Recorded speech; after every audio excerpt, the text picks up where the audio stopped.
Governor Tony Evers was in the Wausau area today signing Bradyn's law, which imposes harsh penalties for anyone convicted of sextortion, especially if it leads to the victim's death. The legislation was inspired by D.C. Everest High School student Bradyn. In a First Alert update, hear from Bradyn's family, who've been fighting for this change since his passing last March. For many on hand at D.C. Everest High School, it was an emotional ceremony as Governor Tony Evers signed Bradyn's law, surrounded by his family and former classmates.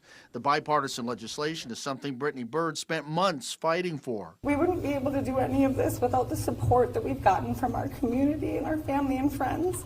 According to the FBI, sextortion targets people, often teenage boys, and coerces them into sending explicit images. The perpetrators then threaten to release the photos or videos unless the victim pays them. Bradyn's law will create new penalties for sextortion crimes, including up to 60 years behind bars if the victim dies because of the incident. Extortion, like what Bradyn was subjected to, is one of the fastest growing cyber crimes targeting kids in our country today, with reporting from the FBI telling us these cases number in the thousands. Bradyn's mother saying Monday she hopes other states follow Wisconsin's lead. To me, it means hope. The hope that this is only the beginning of Bradyn's story, not the end. Hope that through him and the passing of this law, we will reach every parent in this state and further.